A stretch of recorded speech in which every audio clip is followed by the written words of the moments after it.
तर सोलापूर शहरातील उड्डाणपूल करू शकलो नाही असं गडकरींनी म्हटलंय। क्लिअरन्स न मिळाल्याने ते काम होऊ शकलं नाही असं देखील गडकरींनी म्हटलं। प्रणिती शिंदे, ज्योती वाघमारेंनी पुढाकार घ्यावा, मला आठवण करून द्यावी असं देखील गडकरींनी म्हटलंय।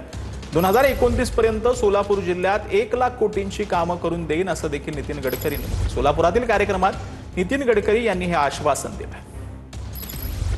मला आनंद आहे की मी जेवढ्या घोषणा केल्या त्यातलं एक काम सोडून सगळी कामं मी पूर्ण केली, याचं मला समाधान आहे। महाराष्ट्र सरकारने लँड कबूल केली, परंतु अजूनपर्यंत क्लिअरन्स मिळालं नाही। त्यामुळे ते एक काम अडकलं आहे आणि त्याची किंमत आता दुप्पट झालेली आहे।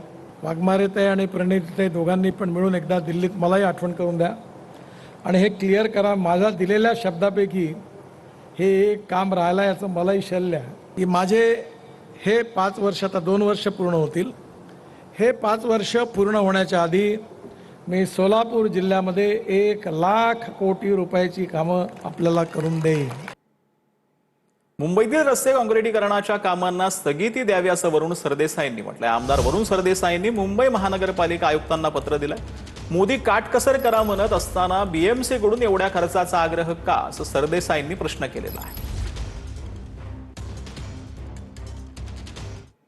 तर आधारभूत किमतीचा भाव कांद्याला मिळत नाही, सरकार उघड्या डोळ्यानं तमाशा पाहत आहे। लासूर बाजार समिती समोर शेतकऱ्यांनी कांदा टाकल्याप्रकरणी खासदार कल्याण काळे यांनी टीका केली।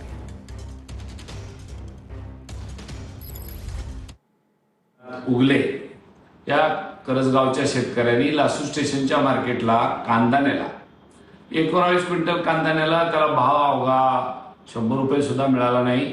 आणि त्या 100 रुपये भावामध्ये त्याची पट्टी अक्षरशः इतक्या कमी पैशात झाली। शेवटी त्यांनी सगळे पैसे मिळून विचार केला तर त्याला 2000 रुपये मिळाले। खर्च 2900 रुपये फक्त कांदा आणायला लागला होता। गोण्या विकत आणणे, गोण्या भरणे, त्याचं लोडिंग करणे, ते वाहन लावणे, भाड्याने आणून इथपर्यंत टेकवणे, अशा परिस्थितीमध्ये शेतकरी नाडला जातोय। त्याचा आधारभूत किमतीचा भाव त्या कांद्याला मिळत नाही आणि सरकार उघड्या डोळ्याने हा सगळा तमाशा पाहत आहे। कांदा प्रश्नी जयंत पाटलांचं मुख्यमंत्री फडणवीसांना पत्र पाहायला मिळते। कांदा उत्पादक शेतकरी प्रचंड आर्थिक संकटात असल्याचं जयंत पाटलांनी म्हटलं। कांद्याला तातडीनं 2000 हमी भाव देण्याची मागणी जयंत पाटील यांनी केली आहे। कांद्याला किमान प्रति क्विंटल 1500 रुपये अनुदान द्यावं अशी मागणी देखील जयंत पाटील यांनी केली आहे।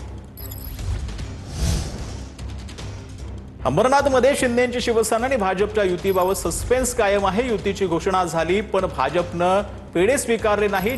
शिवसेना आणि भाजपा युतीवर नगरसेवक नाराज असल्याची चर्चा जी आहे ती पाहायला मिळते।